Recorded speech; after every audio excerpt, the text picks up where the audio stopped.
এখন তো দেয়া যাচ্ছে ঠিক আছে যাও তোমার বাজলো সকাল হলো যে এমন ভাবে স্টার্ট করলো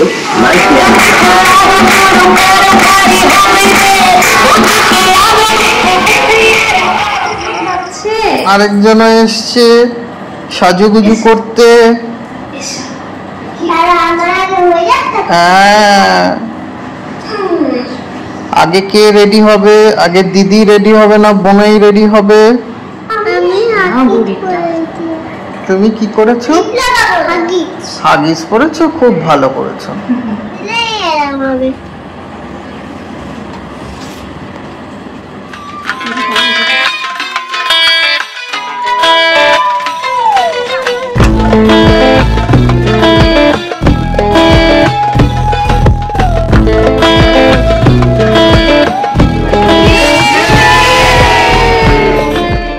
হ্যালো এভরিওয়ান, আজ তোমাদের কলকাতার খুবই কাছে নতুন এক রিসর্টের সন্ধান দেব।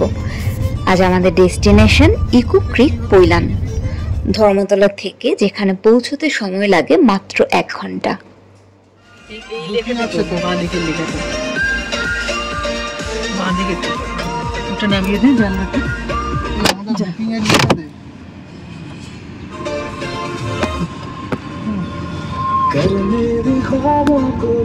ফাইনালি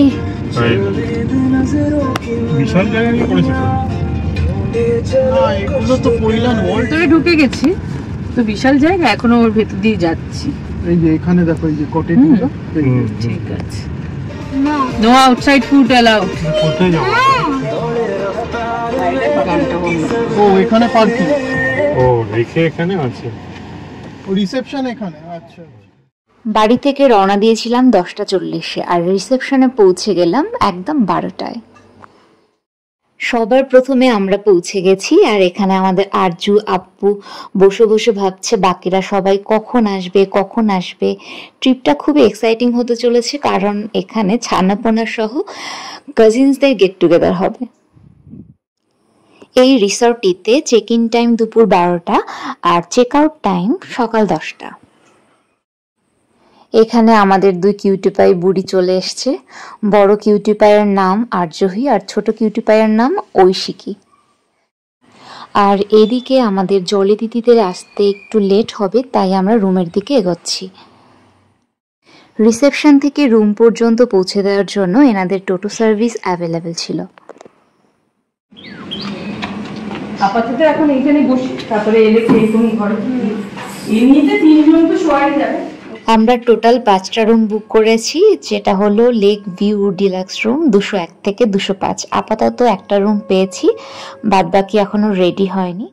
রুমগুলো বেশ বড়, অনেকটা স্পেশিয়াস, তার সাথে দরকারি সমস্ত জিনিসপত্রই রয়েছে, যেমন TV, mini fridge, mirror, covered সবই রয়েছে। 1 থেকে 5 অবধি। ওয়াশরুমটা বেশ বড়, মোটামুটি ক্লিন ছিল। যেটা আমার ভালো লাগেনি সেটা হলো কিছু কিছু ওয়াশরুমে হ্যান্ড ওয়াশ দিয়েছে, কিছু কিছুতে আবার সোপ দিয়েছে। এই ডিলাক্স রুমগুলোর ট্যারিফ 3500 প্লাস জিএসটি করে, আর সাথে থাকছে complimentary breakfast, swimming pool access করা যাবে, রেইন ডান্স, আর হচ্ছে কিড জোন। যেহেতু আমরা 5টা রুম বুক করেছিলাম, তাই আমাদের জন্য বোটিংটা কমপ্লিমেন্টারি করে দিয়েছে, না হলে বোটিং চার্জেবল হতো। এই হলো 201 নম্বর রুমের ব্যালকনি, যেখানে রয়েছে খুব সুন্দর একটা উডেন চেয়ার, চারিদিকে এরকম গ্রিনারি দেখা যাচ্ছে, দারুণ ভিউ, ঝিলটা ভীষণই ভালো লাগছে এই ব্যালকনি থেকে, আর খুব সুন্দর করে ইকো ক্রিকও লেখা রয়েছে। জলি দিদিরা চলে এসছে আর আমরা সব রুমও পেয়ে গেছি। এবার আমরা যাচ্ছি নিচে লাঞ্চ অর্ডার করতে।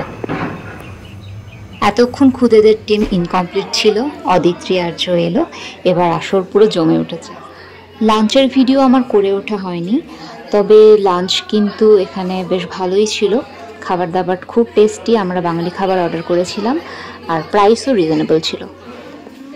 আজ এই পর্যন্তই, বাকিটা শেয়ার করব নেক্সট পর্বে। Thank you for watching.